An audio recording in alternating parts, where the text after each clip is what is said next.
Monday, Tuesday. Today's Wednesday, right? So day four of the fasting month of Ramadan. Assalamu alaikum. My name is Ashraf Ganta. Welcome indeed to the Ashraf Ganta show here on Salam Media. And the show runs throughout the month of Ramadan from 8 to 10 a.m. 8 to 10 a.m. all throughout the month. You can engage with me and I'd love that. This is the way you do it. You can call in 011 You can also WhatsApp us 061 766 0355. 061 Yesterday we chatted about gratitude and be very conscious around gratitude. I wonder whether you've paid any attention to that. To, like really done a signpost and checklist of the things that you needed to be grateful for yesterday. It's something I certainly want to pick up on today, and I can think about many things yesterday, although a lot of it was adversity, that you still find the gratitude, the reason to be grateful, even in adversity, right? But you think about that, I'd like to get your thoughts now. We're going to talk about fuel hikes, electricity hikes, rate hikes, unemployment hikes. All of that, it's a huge cause for concern. My question is, how do South Africans cope with regards to all of that? We'll talk about that in a moment. Don't forget, we'll chat to the guys from ICSA, Islamic Council of South Africa, regarding that video that's gone viral around allegations that in fact they had certified pork, right, which we know is forbidden in the Islamic faith, as halal, and we're going to speak to them about that. So do not forget that. That comes up later on. But Dr. Pali Lehola is my first guest. He comes up next. Okay, the sound is horrible. What's happening here? You're listening to Salam Media. Imagine the joy that a meal brings to the fasting family in need. This Ramadan, join Africa Muslims Agency to provide meals to the fasting for 100 Rand a day, a food hamper for 1,500 Rand, or feed a village for 15,000 Rand per day. If we can imagine a better world, we can create it. Donate today. Call AMA on 011-834-8685 or donate.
My heart yearns to be in your company.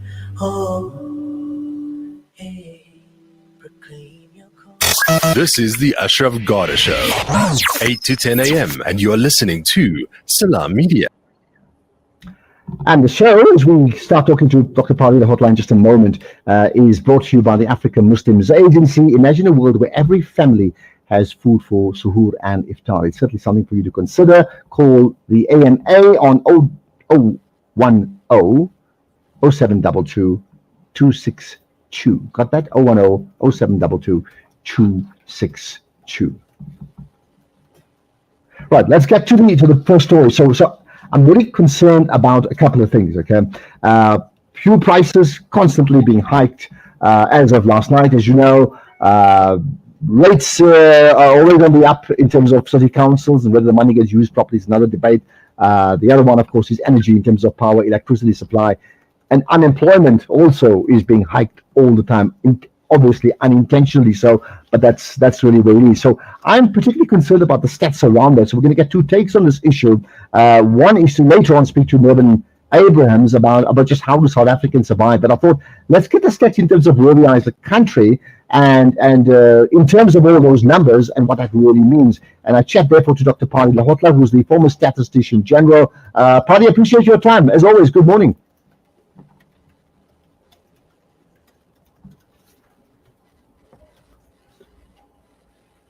Morning, Ashraf. How are you? Yeah, very good. Good to speak to you as always. Right. So I'm going to give you this big responsibility of trying to make sense of the current numbers, and I've mentioned fuel prices, electricity rates, and unemployment as well, and make comparisons between where we are now and where we've been, let's say, in the last at least 22 decades, 1994 onwards.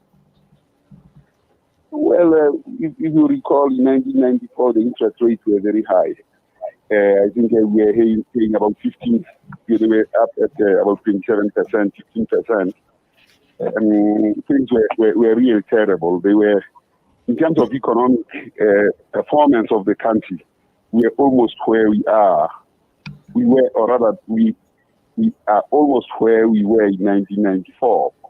That's in terms of growth, in terms of interest rates, and in terms of course, inflation and the political difficulties that were there.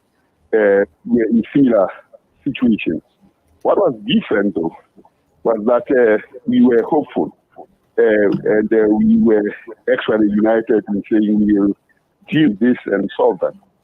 What is different now is that there is a lot of hopelessness. Although there is a lot of activity, the eagerness of activity in the context of looking at a much more hopeless position, a disappointment, emerging out of disappointment instead of emerging out of a victorious spirit. And that is the key difference. Now, coming to a question around the inflation, the prospect for inflation, given the high fuel prices, the reissue of electricity tariffs, and so on. And we still have some buffer in that inflation is still fairly muted, but I think it will rise very quickly. But should the petrodollars, as Russia has responded in the way it has, it's likely to be high levels of inflation from the United States as the market gets flush and very few goods to purchase, and people are dumping the dollar. The influence of the United States on all of us is going to be very much felt. And now with our lackluster ESCOM and the like, we are likely to face a very serious problem as South Africa because of all those things that are happening around us, but also around the things that we have not done ourselves that we're supposed to do because we became very reckless and careless. Well, I tell you what, a lot of the things that you've said is like huge concern. It almost suggests that the current state, because I'm looking at it, in terms of how does a citizen respond to this, human beings, and how it affects them, that it's untenable. And if I can understand you saying it's going to get worse. Yeah? Oh, yes, indeed. It's going to get worse. And what makes it worse is because we have an irresponsible government. It has not done anything that is great since 2010. All the time, the ruling party has been saying we want to reflect seriously and reflect very deeply. At the moment, everybody is looking at what happens in December. And nobody talks about these things. So because of the absence of poverty of thought in the party, we are finding ourselves in this kind of mess.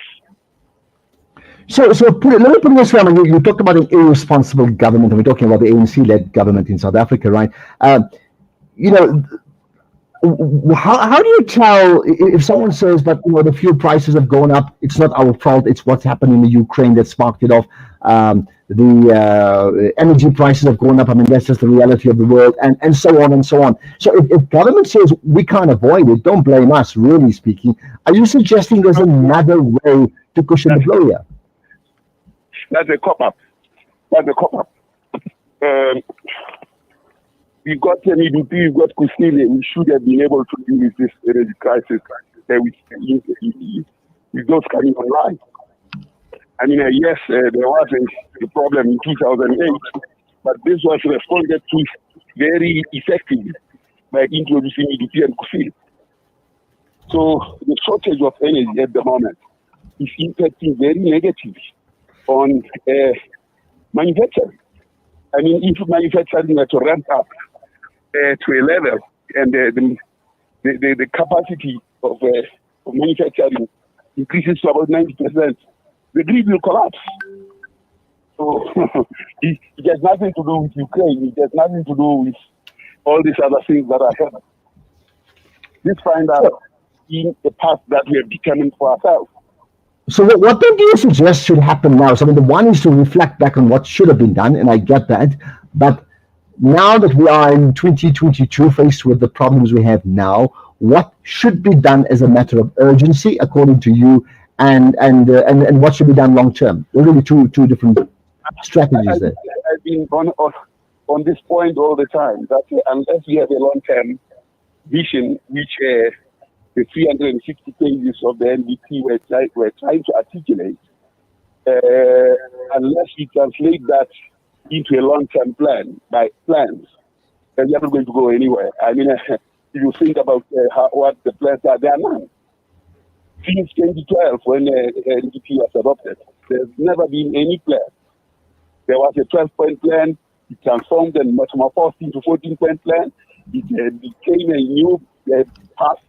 There are so many things, a toy for the nation every 2 years. Where there are plans, these plans sustain for 20, 30 years, and they are based on foresight, using tools of foresight. We don't have those tools of foresight. The hope that we have, however, is that South Africa is very active and uneasy at what is happening. Whether we will repeat the 1994 uneasiness and emerge as a winning nation out of that is left to be seen, because we are emerging here in the context of hopelessness instead of in 1994 where we had a lot of hope. And the restlessness and activity are very promising. And if I bring it down to families, listening to us right now, do you agree that the current position makes meeting ends meet, not even for the poorest of the poor, which I think is a given, but even for the middle class, it is just untenable and it's a huge problem. Meaning that even the working, the business class really can't come out with this because of this incredible strain. Well, if you think about the investment summit that we have just had. I mean, I looked at that. I looked at the presentations. I listened. I found absolutely no path in that whole thing. I mean, if you take the interview with Manas, Leon Manas with Dr. Dennis George, he pushed him on jobs. How many jobs will all this 1.5 billion produce?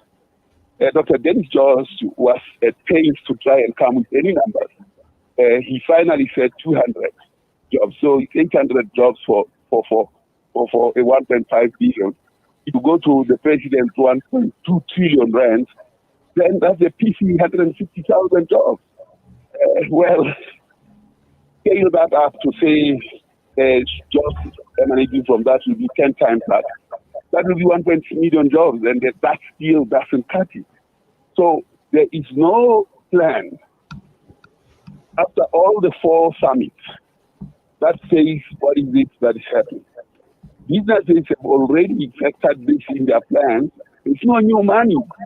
And unless we use the tools, such as from the state SA data, you actually look at gross fixed capital formation. It's dead. You look at the government, the final expenditure, it's actually dead. So there is no hope in the current numbers that suggests that whatever we are doing will lead us to a different future. And therefore, as an individual listening, what should that individual grasp from all the things you've said, and what action should they take as individuals as opposed to government and big business? I argue that we raise our gaze.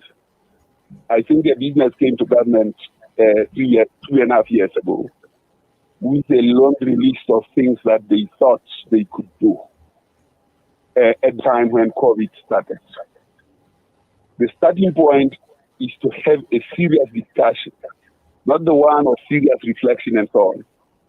And those things that business said are possible. They said these are the targets we can reach, reducing unemployment and hold government and business to those targets. It's going to be a very difficult and difficult path, no doubt. But for the first time, business has said we want to reduce unemployment. We want to reduce poverty. This is the first time the business says so.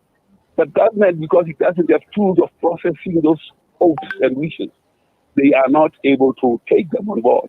Neither is government able to say anything about anything. That's why you saw so those are the things that we have to do.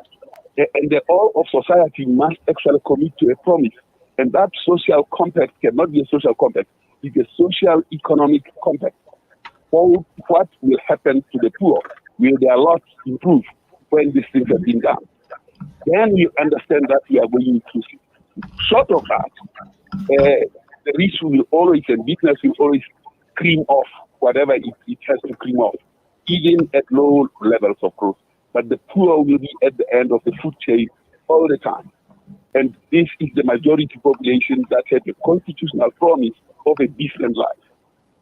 Which path, at least from 1994, we are going to try to walk on that path. That path we have lost now. Completely.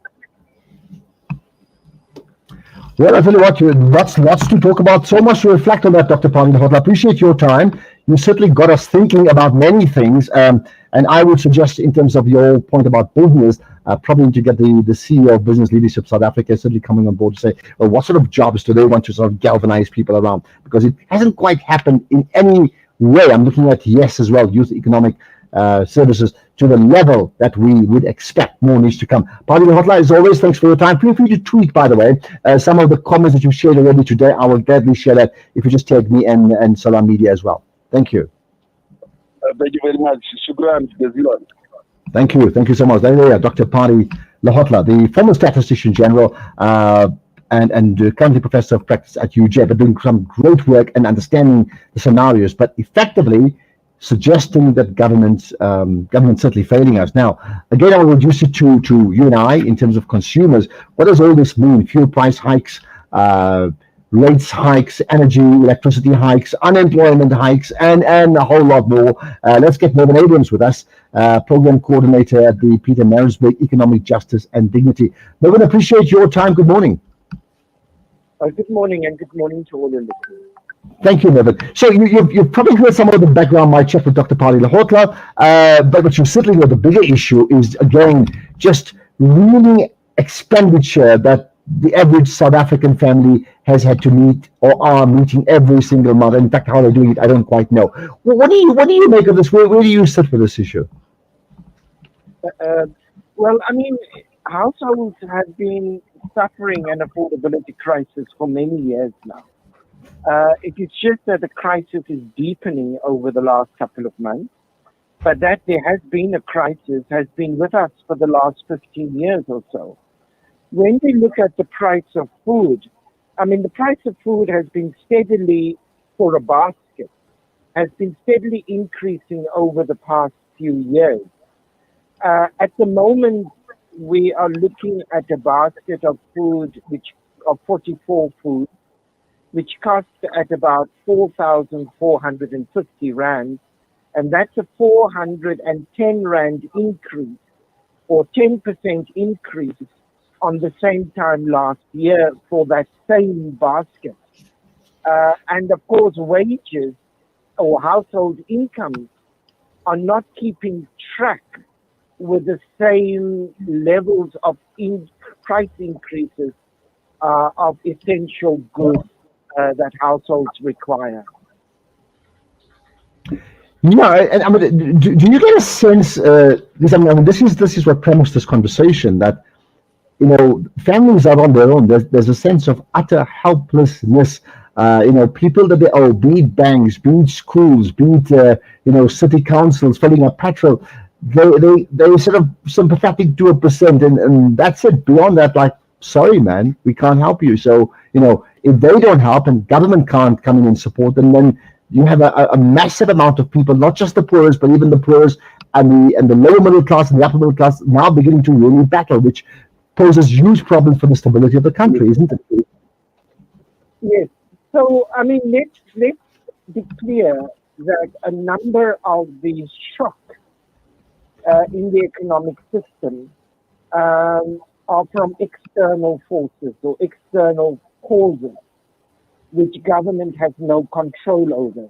So, for instance, the price of fuel, the price of commodities like wheat and sunflower and all of those things. However, what this does reveal is that we in South Africa tend to be engaged in crisis management rather than ask ourselves the long-term question, which is, how do we build an economy and a household resilient?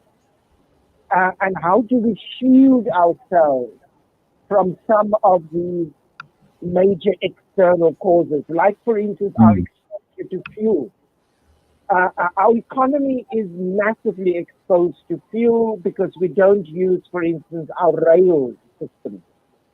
If we could use more of our rail system, we lessen our exposure to fuel and, of course, to fuel price shocks. Also, when it comes to food, if we prioritize local food systems and bring small-scale farmers into the system, then, of course, we also grow our food closer to the table where it is eaten, and that also lessens our exposure to these external factors. Wow, there we are. Lots to reflect on there, right? But I mean, the real talking about is very much at state level, because I mean, you mentioned you use more rail. Again, I mean, United chat with Lorenzo Davids the other day. Again, I would think public will use rail a lot more if it's in fact safer and if it's in fact more efficient and more functional, right? Now, to degrees it is, but overall it's not the case, right? Now, I mean, and where's the last thing for you? So your advice then to the public right now, as opposed to government, your advice to the public, heads of households right now, what would you advise them to do? Well, I mean, we are in a very tough situation. We have been in a tough situation, and we're going to have to try and find our way through this. And what I would suggest to households is be very careful about how you spend your money and where you spend your money, and make a list of what you need before you go to the stores. Think twice about, do I really need this? Plan your meals, for instance, beforehand, so that you only buy that which is needed, etc. I mean, those would have to be the kind of areas. Yeah, lots to reflect there. Okay, let's leave it at that. Thank you for your time. Most appreciated. Mervyn Abrahams, the program coordinator at Peter Marisburg Economic Justice and Dignity. And then, goodness, do we need economic justice? Do we need dignity? And therefore, a rethink in terms of, who's the country working for? And I say that deliberately, intentionally so, because today, 6th of April, 1652, we used to have a holiday on this day a long time ago. Founders Day, I think it was, because all those years ago, what is it, 370 years ago now, I think, today yet Jan van Riebeeck arrived on the Cape. And my thoughts to you, I'd like to get your opinion on this one, is can you imagine a South Africa without Jan van Riebeeck having landed in the Cape? I mean, so how did his landing change the South African or the Southern African landscape at the time? And what would have happened if he had not landed here? Your opinions matter. 061 766 0355.